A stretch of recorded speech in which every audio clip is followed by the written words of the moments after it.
lebih memacu semangat kita untuk dapat memaksimalkan waktu belajar daurah perpadanan bahasa Arab ini dengan sebaik-baiknya. Selanjutnya yaitu acara berikutnya sambutan dari Bapak Ustadz kita, Bapak Zaini. Kepada Bapak Ustadz kami persilahkan.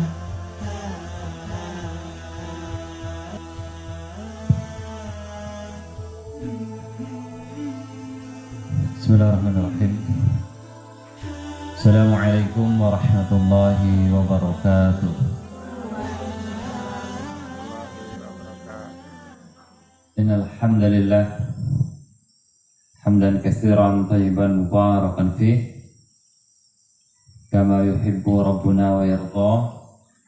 Wassalatu wassalamu ala nabiyyina Muhammadin wa ala alihi wa sahbihi ajma'in. Qala Allah Ta'ala fi kitabihil karim, yarfa'illahu alladhina amanu minkum walladhina utul ilma darajat.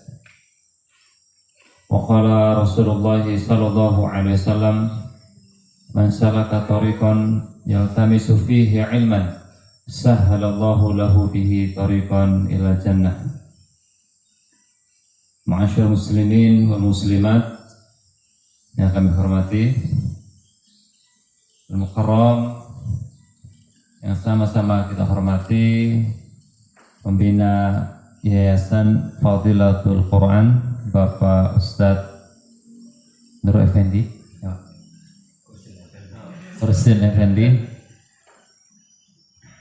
yang kami hormati Rais Muassasah Fadilatul Quran, dan yang kami hormati para ustadzat, para muallimat, pengajar di TK dan Putab Fadilatul Quran. Mana sih alamatnya ini? Kecamatan Batang Cenaku, Kabupaten Indragiri Hulu, Provinsi Riau.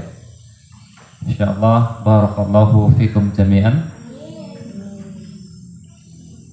Merupakan kebanggaan bagi kami semuanya tentunya diundang di sebuah majelis, di sebuah tempat yang sangat mulia, yang Baginda Muhammad SAW mengatakan Raudhah min riyadil jannah, ya, taman dari taman-taman surga. Maka kami jauh-jauh dari Lampung, perjalanan 30 jam mungkin naik bus, ya, itu tidak melelahkan bagi kami, tidak memberatkan bagi kami, karena di sini ada para ustadz dan ustadzah yang memang memiliki ghirah, memiliki semangat untuk memperbaiki dan menghadirkan kembali anak-anak yang kita dambakan, anak-anak yang selalu kita lantunkan dalam doa-doa kita, Rabbana hablana min azwajina wa dzurriyyatina qurrata a'yun waj'alna lil muttaqina imama. Jadi Masya Allah, ya, ini semuanya tidak jauhnya jarak ataupun agak pedalaman sedikit, ini tidak memberatkan bagi kami, bahkan bagi ustadzah pun tidak memberatkan, karena memang kita ingin bersama-sama berbagi, kita ingin bersama-sama membangun, mengambil bagian ini, mengambil amal jariah. Kalau mungkin para pembina yayasan, pengurus yayasan berjibaku meluangkan seluruh waktunya, tenaganya, pikirannya, bahkan hartanya untuk membangun fisik, ya, kita sebagai dewan guru, mungkin sebagai ustadz dan ustadzah, bersama-sama berjibaku pula membangun bagaimana anak-anak kita ini menjadi anak-anak atau menjadi generasi robbani, generasi yang qurrata a'yun, yang sejuk ketika kita memandangnya. Kemudian di daurah ini, daurah bahasa Arab, mungkin bertanya-tanya, kenapa daurah bahasa Arab? Apa sih pentingnya bahasa Arab seperti itu ya? Sedikit yang kami sampaikan, kalau ustadz dan ustadzah pernah melihat atau membaca kebesaran Turki Utsmani, tahu kebesaran Turki Utsmani ya, yang berjaya ya, kurang lebih 600 tahun, yang bisa membuat Turki Utsmani itu negara adidaya, ditakuti oleh musuh-musuhnya. Kalau kita melihat secara detail, ternyata mereka itu di lembaga-lembaga pendidikan dasar, di lembaga-lembaga SD mereka itu ditanamkan dua mata pelajaran yang sangat penting sekali. Ditanamkan dua pelajaran yang sangat penting untuk anak-anak tersebut. Yang pertama itu Al-Quran. Al-Quran ini seluruh kitab di dunia pasti menjadikan Al-Quran ini menjadi porsi yang terbesar di usia kitab mereka, di usia anak dini, anak dasar. Bahkan kurikulum bagi mereka, salah satu syarat untuk bisa masuk ke majelis hadis ya, itu mereka harus hafal Quran dulu 30 juz. Karena belajar ilmu itu bitadarruj, itu sedikit demi sedikit. Kalau kita kan enggak ya, kita kan kayak gado-gado kan, ambil banyak sama sana kumpulin jadi satu, aduk, nah diramu. Itu kita, kurikulum kita. Padahal para ulama itu enggak. Mereka itu belajar Al-Quran dulu, selesaikan 30 juz baru pindah. Jadi ngambil ilmunya itu satu-satu Pak. Ibaratnya kalau saya makan, saya menghabiskan bakwan dulu, baru pindah ke lemet, baru pindah ke minum. Enggak ambil masukkan. Enggak. Ulama kita seperti itu. Bahkan ketika di suatu majelis datang murid baru. Ditanya, hal qara'tal Quran? Ya. Apakah kamu qara'a pada zaman dahulu itu artinya membaca, menghafal? Apakah engkau sudah mengkhatamkan Al-Quran? Lama ya Syekh. Belum, saya belum khatam Al-Quran. Irji ilal bait faqra Al-Quran. Pulang ke rumah, hafal Quran dulu, selesaikan Al-Quran dulu, baru masuk ke sini, masuk ke kelas hadis. Seperti itu. Jadi inilah yang membuat Turki Utsmani pada waktu itu negeri adidaya, anak-anaknya pintar-pintar, cerdas-cerdas, kuat-kuat. Dari sejak kecil materi Al-Quran ini mereka tanamkan. Makanya nggak heran kalau di usia 6 tahun, 7 tahun mereka itu sudah hafal Quran. Ibundanya saja sejak hamil yang mereka baca Al-Quran, yang mereka meroja Al-Quran, kemana-mana dia bawa Al-Quran. Karena janin yang ada di dalam perut para ummahat yang sedang hamil, ketika sudah berusia 4 bulan, Allah Subhanahu wa taala waja'ala lakumus sam'a wal absara wal afidah. Allah Subhanahu wa taala ciptakan pendengaran untuk mendengar. Apapun yang ibu sampaikan, apapun yang ibu bicarakan akan terekam di janin. Bayangkan di usia 4 bulan, 5 bulan, 6 bulan, sampai 9 bulan. Berapa kali sang janin mendengarkan tilawatul Quran. Kemudian ketika bayi 1 bulan, 2 bulan, sampai 1 tahun, sampai 2 tahun, maka tidak heran. Itu yang mereka konsumsi setiap harinya. Maka di usia 6 tahun, 7 tahun, hafal Quran. Kalau kita ingin anak kita seperti itu, lakukan seperti itu. Para ummahat, ibu-ibu yang hamil, fokusnya dengan Quran. Namun kalau fokusnya dengan goyang dompet, dengan jaranan, dangdutan, ya nanti pinter dangdut. Ya. Jadi dibalik, sibukkan diri kita dengan Al-Quran. Itu yang pertama. Kemudian yang kedua, setelah mereka menjadi ahlul Quran, mereka menyibukkan dirinya dengan bahasanya.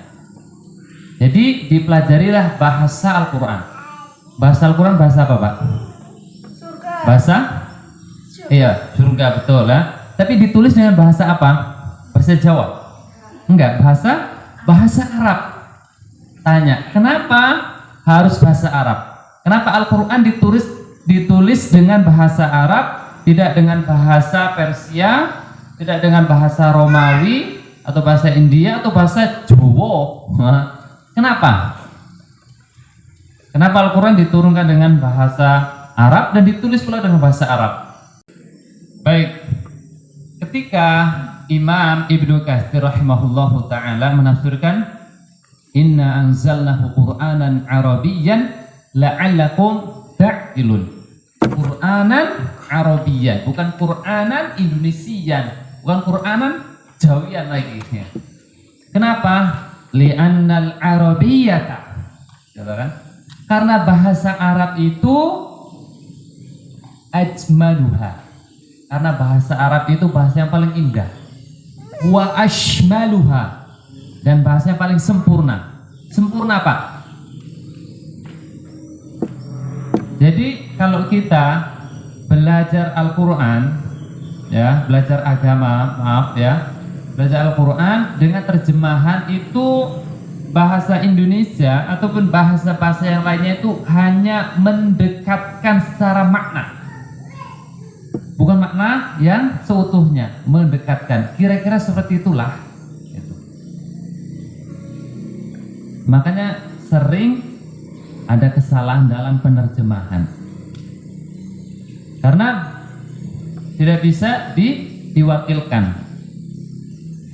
Wa ajmaluha, ashmaluha, wa abyanuha. Abyan, yang paling jelas, nggak ada keraguan di dalamnya. La raiba fihi, nggak ada, jelas semuanya. Wuduh kawuduhil qamar, ya, jelas bagaimana jelasnya malam bulan purnama. Dan yang paling bisa menanamkan keteguhan di dalam jiwa, inilah bahasa Al-Quran, bahasa Arab. Jadi makanya orang-orang Barat, ya, orang-orang Inggris dan orang Prancis melihat, oh iya, ternyata inilah yang membuat, ya, yang membuat anak-anak Turki Utsmani pada waktu itu cerdas-cerdas, pintar-pintar, kuat-kuat di usia dini, di usia belasan tahun. Ini mereka itu belajarnya ini, anak mereka itu yang dipelajari ini. Jadi harus kita jauhkan. Harus kita jauhkan anak-anak Turki Utsmani itu dari Al-Quran, dari bahasa Arab. Mereka bekerja, Pak, siang dan malam, Pak. Risetnya itu, penelitiannya itu nggak tanggung-tanggung, Pak. Dari, ya, Samudra Atlantik, Pak, oh sana, Pak, sampai ke Samudra Hindia, sampai ke Asia Tenggara. Ternyata polanya sama. Polanya sama. Madrasah-madrasah kaum muslimin, sekolah-sekolah kaum muslimin itu ini yang dikonsumsinya. Jadi bagaimana caranya kita jauhkan dari kaum muslimin? Bagaimana kaum muslimin itu buta tentang Al-Quran, tidak pandai bahasa Arab? Maka orang-orang Prancis, Pak, orang Prancis karena dia punya kekuatan, punya senjata, itu menghancurkan lembaga-lembaga kutab. Dihancurkan sekolahnya, dan para ustadzahnya dibunuh. Itu di Afrika pada waktu itu. Adapun orang-orang Inggris itu, Pak, orang Inggris itu punya cara yang berbeda. Caranya lembut, Pak, lembut, namun sampai ke tujuannya. Yang pertama apa? Mereka itu membuat tandingan sekolah kutab. Pada waktu kutab sudah tersebar, meskipun punya nama yang berbeda-beda.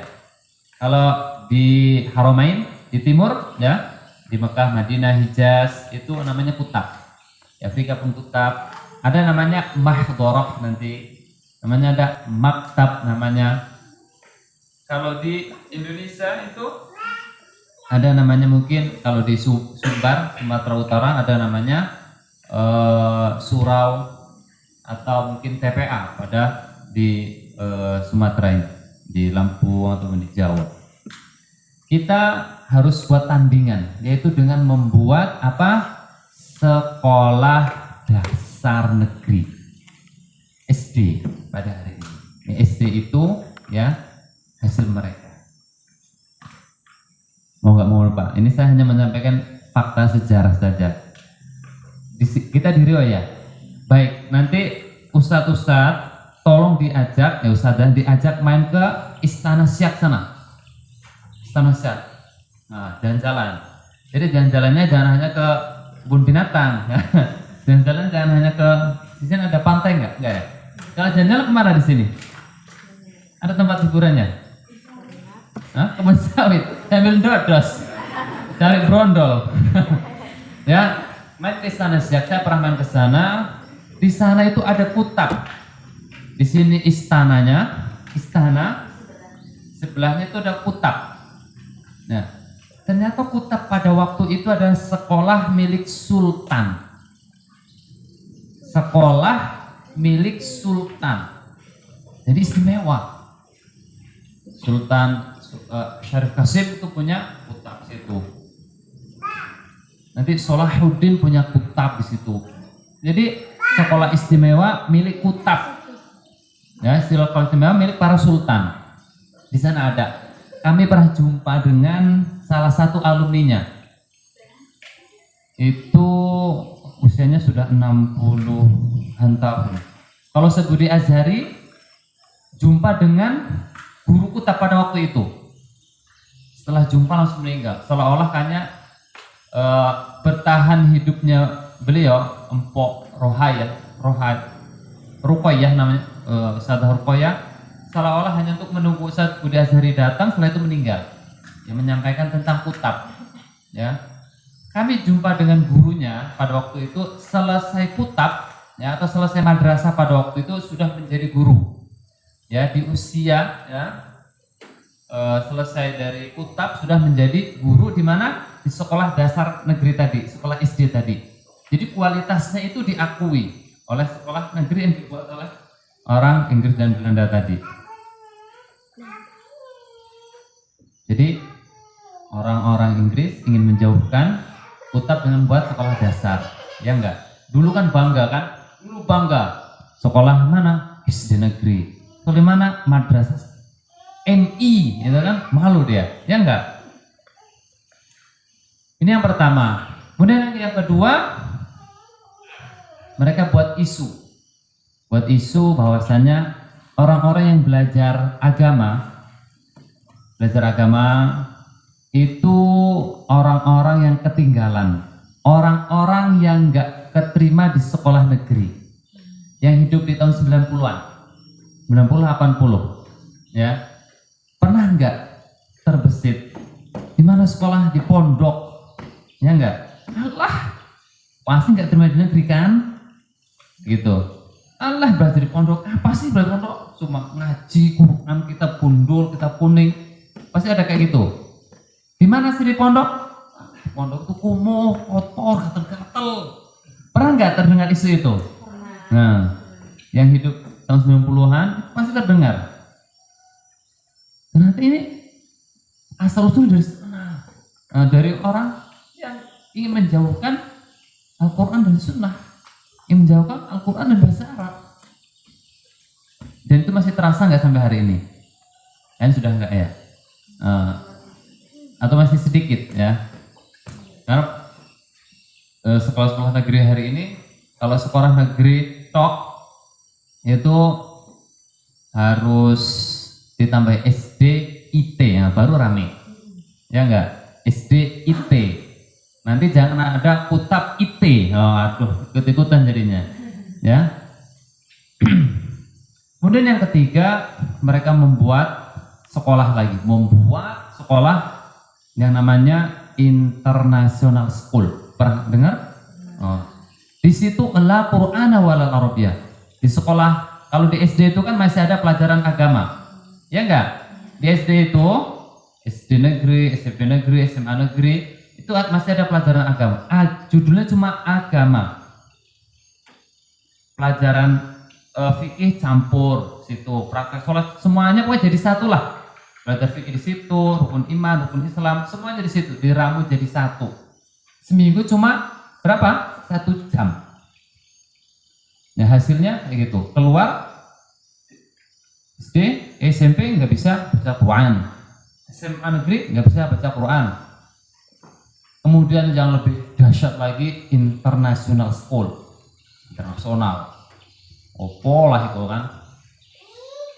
Jadi la Qur'ana walal Arabiyah. Di International School itu nggak ada Al-Quran dan nggak ada bahasa Arab sama sekali. Ya udah. Yang belajar apa? Anak-anak kaum muslimin bangga, tapi bahasa Inggris. What is your name? Oh gitu kan. Opo. Ya, itu yang mereka banggakan. La Qur'ana wal Arabiyah. Sadar nggak sadar anak kaum muslimin digiring agar dijauhkan dari peradaban Islam, digiring agar dijauhkan dari pola kurikulum Islam yang telah berhasil menghadirkan generasi-generasi yang terbaik umat ini. Nah itulah pola mereka orang-orang Inggris dan Prancis untuk menjauhkan lembaga pendidikan Islam, ingin menjauhkan kurikulum Islam yang telah teruji dari masa ke masa. Baca Pak, 1400 tahun Pak ya. Kaum muslimin itu ya memimpin dunia Pak. Ya, kaum muslimin nggak memimpin dunia itu sejak runtuhnya Turki Utsmani saja. Ya. Dari 400 ya 1300 kaum muslimin itu memimpin dunia di segala bidangnya. Cuma 90 sekian tahun saja, ya 95 tahun saja kaum muslimin nggak memimpin peradaban dunia ini. Makanya ketika munculnya Kutab, masya Allah ya, munculnya Kutab ini saya husnudzon kepada Allah Subhanahu Wa Taala. Sebenarnya ini awal dari kebesaran Islam itu. Ya, karena Turki Utsmani itu kan runtuh 1924 ya, runtuh ya, semua pola pendidikannya itu dihancurkan. Nah, hari ini hadir, masya Allah, dan kita mengambil nama itu, mengambil nama Kutab itu pasti berharap kebesaran, pasti, ya. Kalau di sini ada Pak Jokowi, saya nempel dengan beliau, saya otomatis jadi orang besar juga. Minimalnya muncul di YouTube, itu kan, muncul terus siapa ajudan Pak Jokowi. Begitu juga ketika kita menempelkan nama Kutab, ya, pasti kita berharap kebesaran. Karena kalau ingin jadi orang besar itu gampang, tinggal nempel saja sama orang besar jadi besar. Mau contohnya Pak. Nah, ini masih lama nggak? Ya. Jadi contohnya Allah Subhanahu Wa Taala abadikan dalam Al-Quran. Yusha bin Nun itu nempel ke Musa, nempel saja. Bahkan namanya itu nggak ada. Nanti dijelaskan dalam Ustadzah 5. Itu namanya idofah, nempel. Wa qala Musa lifatahu. Dan ketika Musa berkata kepada pemudanya nggak tahu siapa, nggak ada sebut namanya. Itu siapa itu? Yusha bin Nun. Yang belajar dengan Musa orang paling besar, kan nabi paling mulia, ngampleng malaikat. Pak, Musa itu ngampleng malaikat, nampar malaikat, mata malaikat itu keluar, melotot Pak, keluar Pak, ngampleng sama Musa. Ya, saking kuatnya Musa. Ini nempel saja menjadi orang besar. Bahkan karyanya lebih besar daripada Musa. Musa nggak bisa membawa Bani Israel masuk ke Palestina, nggak bisa.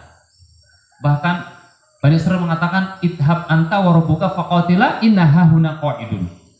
Ayo masuk ke Palestina, nggak mau. Di sana ada orang yang jahat. Ayo masuk ke Palestina, kamu akan menang. Nggak mau. Sudah Musa, ente pergi saja sana dengan Robmu, dengan Tuhanmu berperang di sana. ya, kami duduk-duduk di sini. Ketika kamu menang, kami akan masuk. Musa nggak bisa masuk Bani Israel. Namun Yusha' bin Nun berhasil mendidik Bani Israel sehingga masuk ke dalam Palestina dan menang. Makanya, ya, ketika antum menggunakan nama Kutab, saya akan berharap antum dalam benak antum semuanya sudah berharap kebesaran. Berharap dari sinilah akan keluar generasi Rabbani. Akan keluar generasi yang matang di usia ini. Maka itu semuanya bisa terhadir dengan kerjasama. Itu semua bisa terhadir dengan menggunakan kurikulum yang baik. Ya, salah satunya itu dengan memasukkan kurikulum Al-Quran dan bahasa Arab. Karena Al-Quran dan bahasa Arab ini tidak bisa dipisahkan karena saling keterkaitan. Jadi dengan adanya daurah bahasa Arab ini 4 bulan, ya ini waktu yang sangat singkat Ustadzah. Bukan aduh lama banget 4 bulan. Bukan Ustadzah Rima belajar 5 tahun atau 6 tahun. 5 tahun antum belajar 4 bulan. Jadi Masya Allah ya, ini sangat singkat. Namun harus kita manfaatkan sebaik-baiknya. Mungkin hanya itu ya sambutan dari kami selaku Rois Markas. Ya sebenarnya Rois Markas itu saya Suwanto, namun beliau berhalangan hadir, jadi ngutus anggotanya. Ini anggotanya Pak. Jadi insya Allah mudah-mudahan nanti Suwanto selaku Rois atau Mudir Markas Lughah bisa hadir sehingga bisa memberikan wejangan kepada kita semuanya. Barakallahu fikum. Inilah yang bisa kami sampaikan. Assalamualaikum warahmatullahi wabarakatuh.